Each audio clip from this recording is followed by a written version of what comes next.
The sun was setting over Los Angeles, its golden light spilling across the Hollywood hills like a fading memory. On the balcony of his Mulholland Drive home, Jack Nicholson sat quietly, wrapped in an old flannel robe, a glass of bourbon untouched beside him. Below, the city shimmered, a place he once ruled, now distant and strangely quiet. For decades, Jack had been the heartbeat of Hollywood, the wild grin, the raised eyebrow, that dangerous charm. He was chaos and brilliance wrapped into one. But now at 79, the laughter that once filled rooms had given way to silence.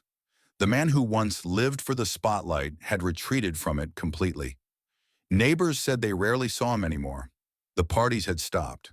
The phone stopped ringing. Only the wind, the view, and the slow ticking of time kept him company. That evening, a close friend visited. They sat together for hours, saying little. Finally, Jack broke the silence. "I'm not afraid of dying," he said, his voice low and raspy. "I'm afraid of fading away, of being forgotten by the world I gave my life to." It wasn't a confession. It was surrender. He had lived like a storm, loved like fire, and burned through fame, love, and madness. But even storms have to rest. As the sun disappeared behind the hills, the city lights began to glow. Jack watched them flicker. The same lights that had once chased his shadow on the big screen. He smiled faintly, a trace of the old Nicholson grin returning for a moment. "Funny," he whispered, more to himself than to anyone. "All these years pretending to be someone else. Maybe I just wanted someone to see me." And for the first time in his life, Jack Nicholson wasn't performing. He was simply human. Long before he was Hollywood's devilish smile and unshakable swagger, Jack Nicholson was just a kid growing up in the small seaside town of Neptune City, New Jersey, raised in a family built on secrets. He was born in 1937, the son of a showgirl who disappeared from his life almost as quickly as she entered it. Jack grew up believing his grandmother was his mother and his mother was his sister. The truth would not reach him until decades later, when Time magazine, of all things, uncovered it. The revelation shattered him. He was already a man by then, rich, famous, adored. But in one interview he admitted, "It knocked me over. All those years I thought I understood who I was." It was the first crack in the armor of a man who had spent his life performing, on screen and off, just to hide how much it hurt to be unsure of where he truly came from. As a teenager, Jack was sharp, wild, and too smart for his own good. He loved baseball, skipped school, and spent long hours watching movies at the local theater. He'd mimic the actors he saw on screen, practicing their expressions in the reflection of shop windows. But there was always that ache, that quiet sense that something was missing. After high school, he moved to California to find his mother, chasing a dream he didn't yet understand. He started out as a gopher at MGM, running errands and delivering coffee. But Hollywood had a way of recognizing hunger. Before long, someone noticed that mischievous grin, that unpredictable energy. Acting found him the same way the ocean finds the shore, inevitable, wild, and full of noise. Yet even as he climbed, the ghosts of his past never left him. Every character he played, the madman in The Shining, the lover in Terms of Endearment, the rebel in One Flew Over the Cuckoo's Nest, carried a trace of the boy who had grown up pretending not to care. He didn't just act pain, he understood it. In interviews, he often deflected deep questions with humor, but sometimes, when the camera lingered too long, you could see it, a flicker of loneliness behind those sharp eyes. "People think I'm confident," he once said, "but I've been searching my whole life for love, for truth, for someone who stays."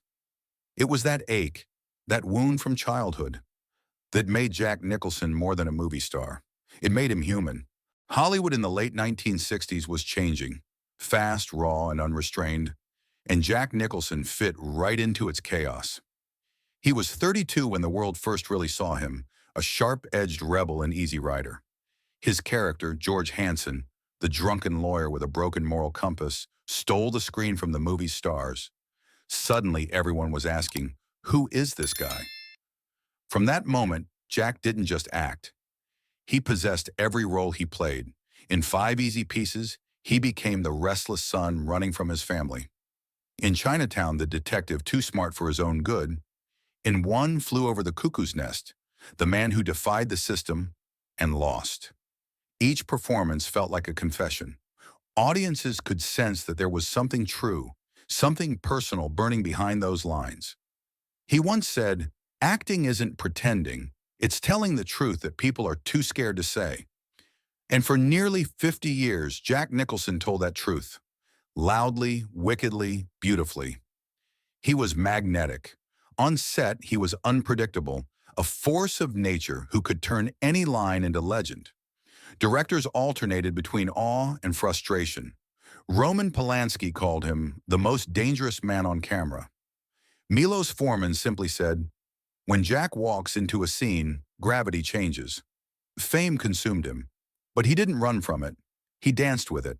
He wore sunglasses indoors, smoked cigars like punctuation, and turned every red carpet into a performance.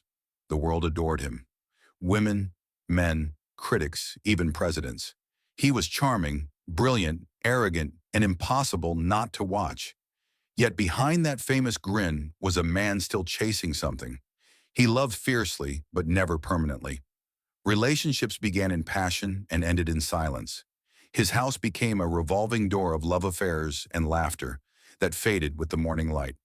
"I've been in love many times," he told Rolling Stone, "but I've never been good at staying."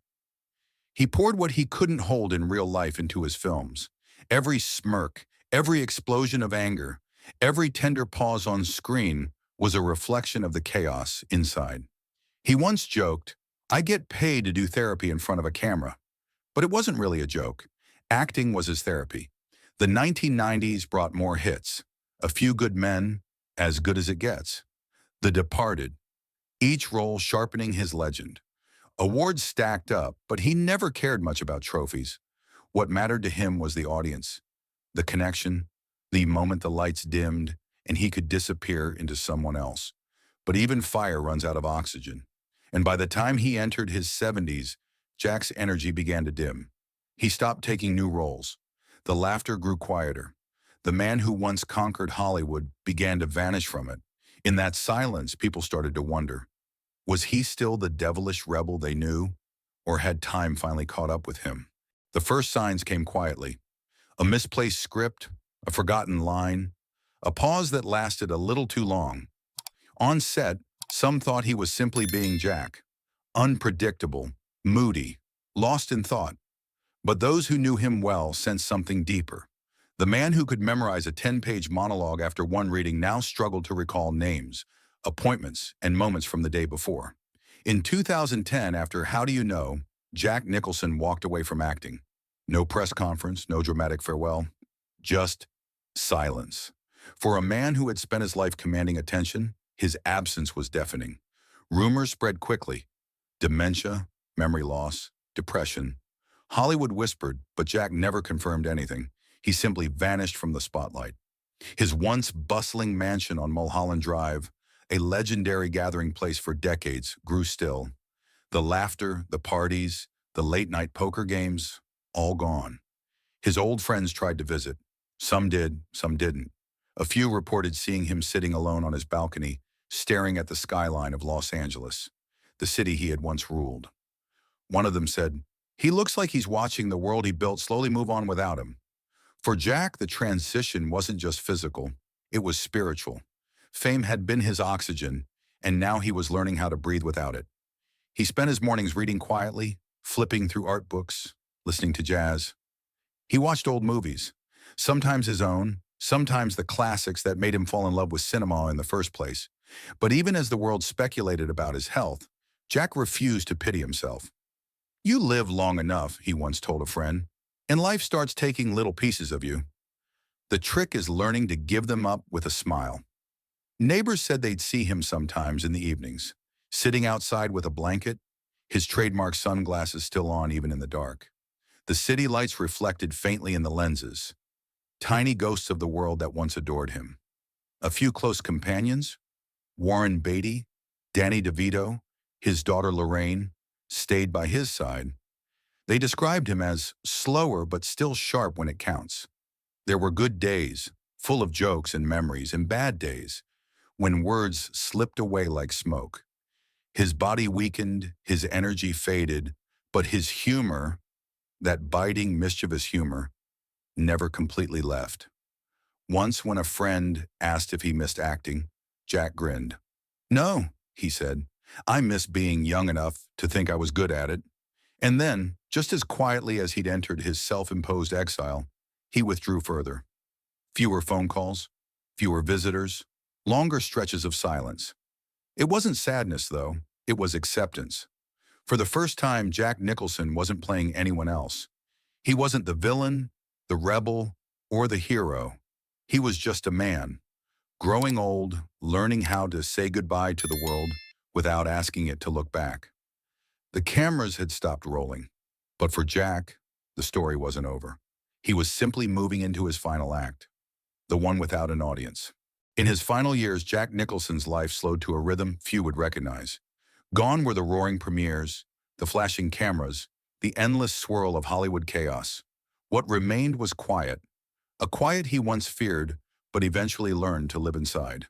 The mansion on Mulholland Drive had always been alive, filled with laughter, music, and the sound of clinking glasses.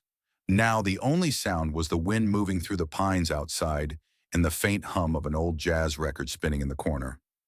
Jack spent his mornings sitting near the window that overlooked Los Angeles, the same city that had given him everything: fame, fortune, love, and heartbreak. His days were simple. He read the newspaper slowly, circled stories that caught his attention, and sometimes doodled faces in the margins. Little caricatures of people he once knew. He watched old Lakers games, mumbling commentary under his breath, still wearing that famous grin when his team scored. And in the afternoons, his daughter Lorraine often came by. She'd bring food, turn on his favorite records, and sit with him. He didn't talk much anymore, but when he did, every word felt deliberate, as though he'd learned that silence was its own kind of wisdom. "I used to think," he said one day, looking out at the sunset, "that being remembered was everything. Now, I think it's enough just to have lived, really lived." His health had begun to fail. The memory lapses grew more frequent, his steps slower. Some days he mistook faces for ghosts from old movies, and when he laughed at them, it sounded more like a sigh. But there was no fear in him, only an exhaustion that came from carrying too many stories for too long. In one rare interview, when asked what he missed most about his old life, he smiled. "I miss the noise," he said, "the chaos, but mostly the people." He paused for a long time, then added softly, "It's funny. You spend your whole life wanting to be seen. Then one day you just want to be left alone with what's left of yourself." Friends say that during his final months, he began sorting through old photos, boxes of them scattered across the floor. Co-stars, lovers, children, red carpets, private moments. Sometimes he'd hold a photo and whisper the name out loud, as if reminding himself that he had truly lived all those lives. He wasn't bitter. If anything, he was grateful.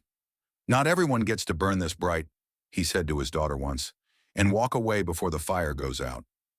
In those last quiet evenings, he would sit on the balcony, looking out over the glowing sprawl of the city, the bourbon glass still beside him, untouched. The same view he'd had for decades, but now it looked different. Softer, smaller, almost fragile. One night, Lorraine asked him if he was afraid of dying. Jack smiled faintly. "No, honey," he said. "Death is just another scene. You don't get to rehearse it. You just do your best and hope it's believable." That was Jack. Even facing the inevitable, he found poetry in performance. On his final morning, the sky was silver over Los Angeles. A nurse found him asleep in his chair by the window, a record still spinning. Miles Davis, Kinda Blue. He was gone, peacefully, quietly. The city below carried on, the traffic, the noise, the hustle, unaware that one of its brightest lights had finally dimmed. But somewhere, maybe in that fading light, the echo of Jack's laughter still lingered. Rough, wild, unmistakable. The kind of sound that doesn't die. When the news broke that Jack Nicholson had passed away, Hollywood stood still. For a moment, the city that never stopped talking fell into silence. No one wanted to believe it. The man who had defined rebellion, who turned madness into art, was gone. Tributes flooded in, not from studios or executives, but from actors, crew members, and friends who spoke of his kindness, his humor, his generosity. Al Pacino said, "There was no one like Jack. He didn't just act. He showed us how to live without apology." Meryl Streep called him a storm, unpredictable, brilliant, and unforgettable. At the TCL Chinese Theater, fans gathered leaving flowers, cigars, and handwritten notes. One note simply read, "Here's to you, Jack, for teaching us that chaos can be beautiful." But his home on Mulholland Drive remained quiet. His children didn't hold a grand funeral. Jack had made it clear he didn't want one. No speeches, he'd once said. Just laughter, maybe a drink or two. So they gathered in his backyard at sunset. Family, a few close friends, and a record player. They played his favorite jazz, told old stories, and laughed the way he would have wanted them to. Lorraine spoke last. Her voice trembled, but she smiled. "My dad once told me that the best thing you can do in life is to leave behind a good story. Well, he did. He left behind 1,000. Hollywood may move fast, but legends never really leave. Jack's movies still flicker on screens across the world. The Shining, Chinatown, One Flew Over the Cuckoo's Nest. Every grin, every glare, every whispered line feels alive, as if he's still watching, somewhere above that city he loved so much. What remains isn't just the image of a movie star, it's the soul of a man who lived fiercely, laughed loudly, and refused to apologize for being himself. In a town built on illusion, Jack Nicholson's greatest act was being real. And maybe on a quiet evening, if you drive through Mulholland Drive and look toward the horizon, you might still hear a faint voice drifting through the twilight. That gravelly, wicked drawl saying, "It's all just one big scene, kid. Play it how you want, but make it count." The lights dimmed, the camera stopped rolling, but the echo of Jack Nicholson, the man, the myth, the fire, still burns quietly in Hollywood's night.